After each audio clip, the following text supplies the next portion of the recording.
A flurry of roster changes came by way of one Arrowhead Drive this afternoon as the Chiefs get ready for a Black Friday showdown against their longtime division rival. Plus, a familiar face returns yet again as the back-to-back Super Bowl champs work through injuries. Who is coming? Who is going? We're going to break it all down right now. What is up, Chiefs Kingdom? Happy Tuesday. I'm Hayley Lewis, and this is Chiefs News Daily. Over the next 10 minutes, we're going to get you caught up on all Chiefs news coming out on Tuesday. Even with a short week, there is no shortage of information to bring you. So let us dive in. But first, I ask that you like and subscribe right here on the KCSN YouTube channel, and let's get this one rolling. I got a few important headlines to bring you off the top that were announced just a few hours ago. Chiefs reporter Matt McMullen shared that linebacker Cam Jones, who is ill, and kicker Spencer Schrader, who is nursing a hamstring injury, are not going to practice for the team today. Also, the team made some other roster moves. The Chiefs then signed kicker Matthew Wright to the practice squad and placed tight end Peyton Hendershot on the IR with a calf injury. In addition, the Chiefs also waived defensive end Cam Thomas, and Mac Derrick with Chiefs Digest also shared that the club has reactivated tight end Baylor Cupp from the injured reserve to the practice squad, and they terminated practice squad contracts of defensive end Truman Jones and offensive tackle Lucas Niang. Did you get it all? Perfect. All right, let's go on to those press conferences that happened as well today, with game day being on Friday this week. The Chiefs' schedule is a little bit condensed. That also means that their media availability is going to be condensed. Now, today, both offensive and defensive coordinators stepped to the podium to speak with the media, along with quarterback Patrick Mahomes and defensive tackle Chris Jones. So we are going to kick things off with those coordinators, bringing you the need-to-know sound bites from the DC and the OC. Let's have Spags take it away.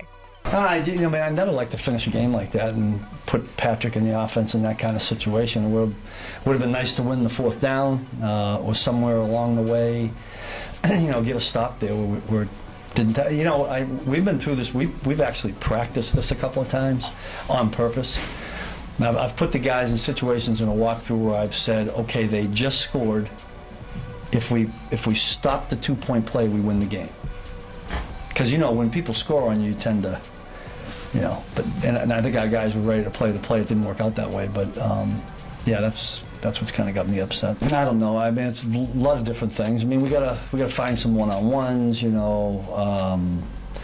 Maybe we can call something a little bit differently. There's a lot of different reasons for it.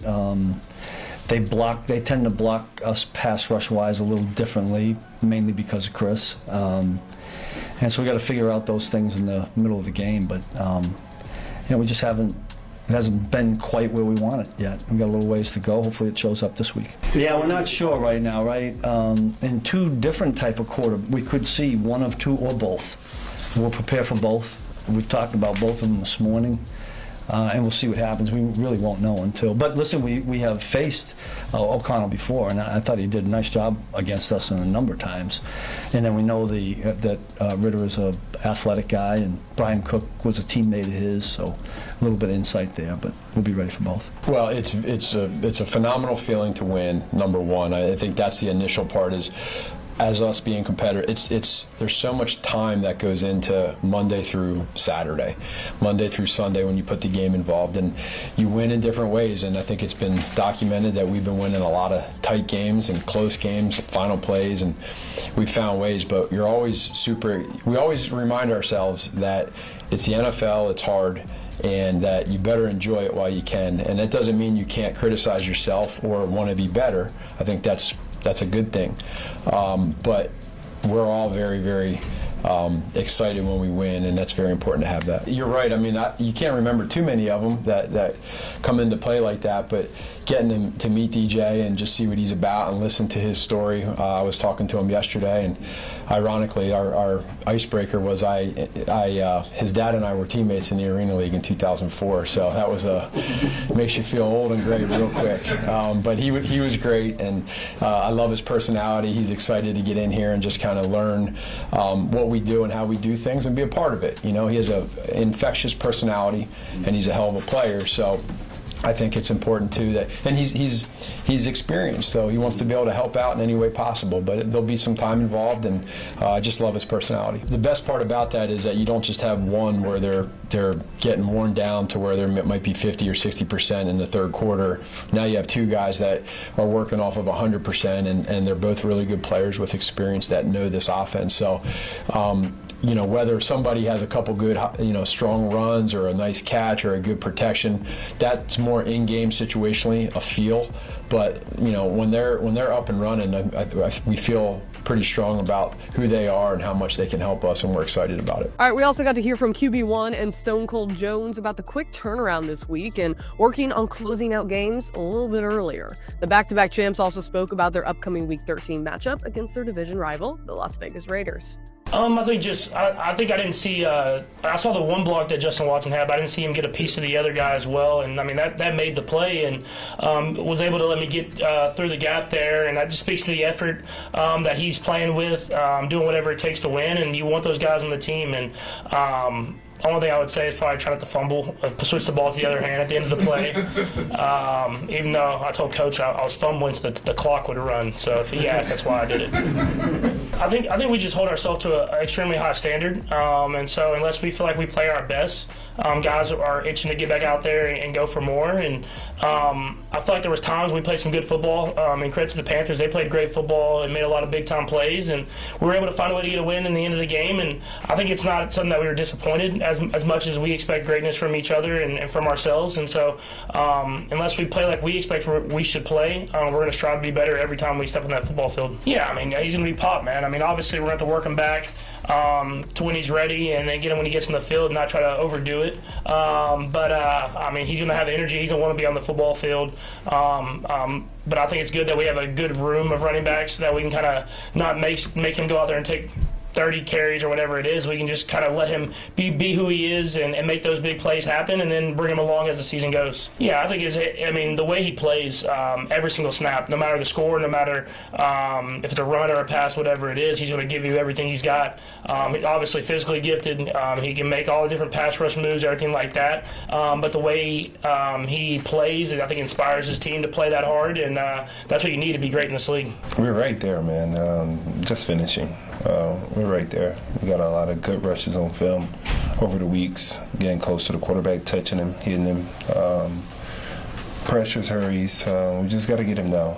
Listen, man, we just got to continue to rush, be relentless, and rush together. I think we can continue to build from that. Charles' versatility going inside and out adds another level of depth to our defense, especially D-line. And he's a pass rusher, so it's always good to get more pass rushers on the field and acquire so we can, get the quarterback down eventually. I'd rather just play on Sunday. Not these Thursday, Friday games. Like, not enough rest time, but I get it. We was allocated for this spot. We're the only team playing. But personally, for me, I love my rest.